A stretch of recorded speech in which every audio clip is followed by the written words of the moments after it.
Hi Xavier, just taking a look at your design here. Oh, cute. I like the bright colors. I like how you put this presents under there. This is really hard to read right there.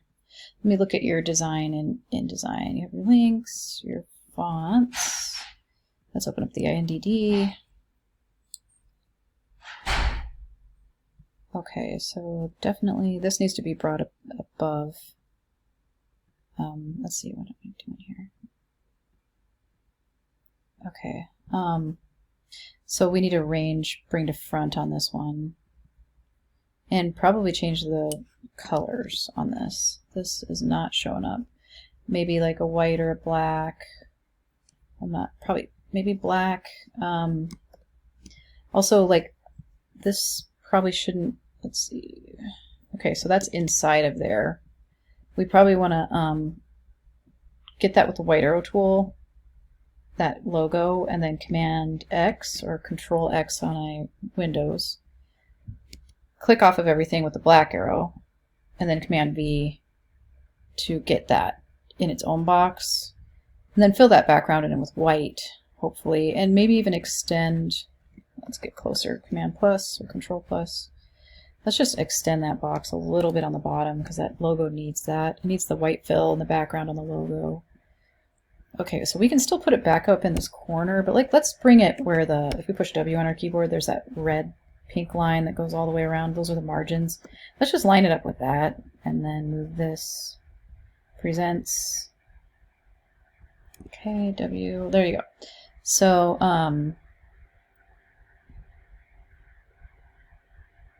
okay, this looks pretty good.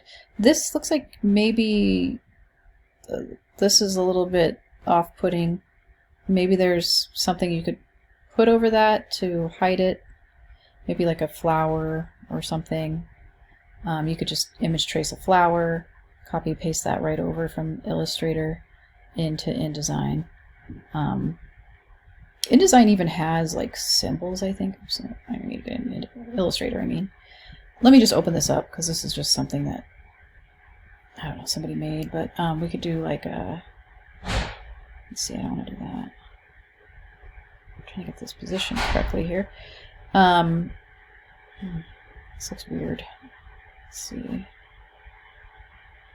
Try to get this reset. Okay, so then we can do a file. Let's see.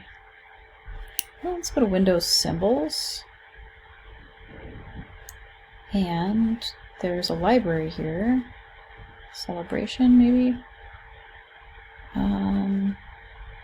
Yeah, I mean, there's like stars, balloons. Let's go back into the library. I don't know, there's all sorts of different things. Flowers. This is what I was originally thinking. You know, just finding a good flower. You know, these would be good, probably. Copy back, Command C. Let's see how they copy over. Not too bad. Oops, Command Z that. I'm going to use this and push Shift and then pull out. And maybe something like that. I don't want it to look too feminine, so we maybe don't want to go too heavy with the flowers, but you know, you can experiment with some different symbols, maybe, just to bring in a couple different imageries into this, maybe, I don't know. Maybe something like that, I don't know.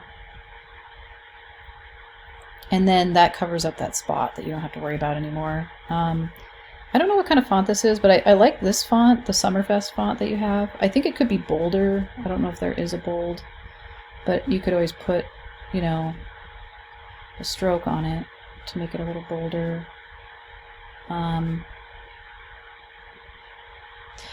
The M's are really close together for some reason in this font. So if you push Option, get your cursor in between the M's, push Option and use the right arrow on your keyboard, you can kind of add a little bit more space. And then even the E and the S are kind of far away, so Option, left arrow to tighten up that space. That's just kind of a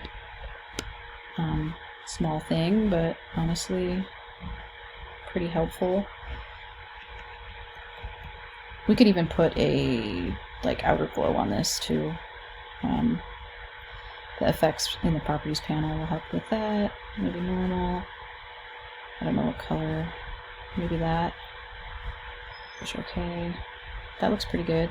I don't really like this font very much. I think it could be the same as the Summerfest, so Monaco maybe. So I wonder if I can just use the eyedropper tool to sample. Oops, that did not work. Okay, so let's make this Monaco.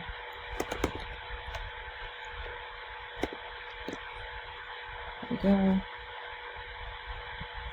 I just made the text box bigger, so I just gotta text is bigger with Monaco at this size, but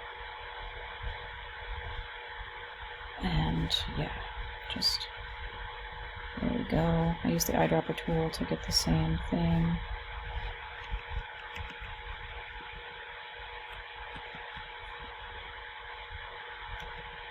Kind of centering these inside the glasses.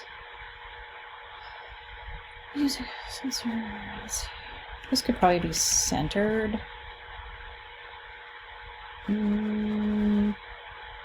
Just a small thing.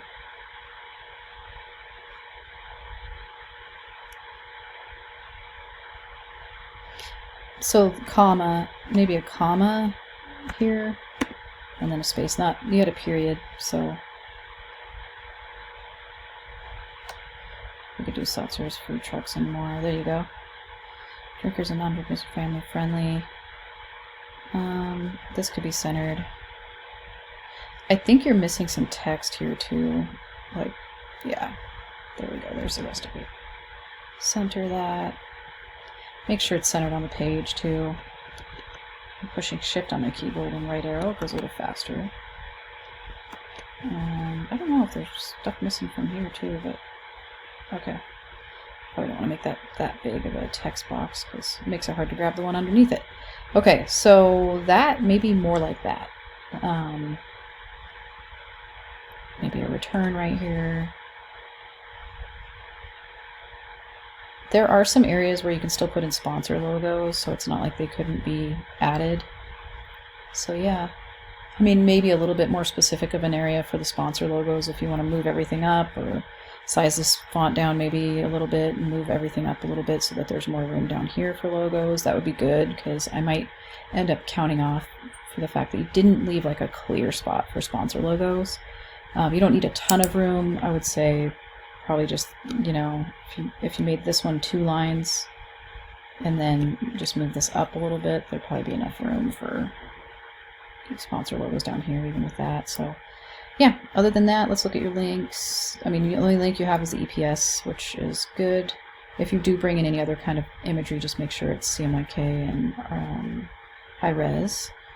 But since you did everything in Illustrator, you don't really need to worry about that. The symbols in Illustrator might be really nice to bring in for a little bit extra imagery in your design. But other than that, looks great. All right, talk to you later. Bye.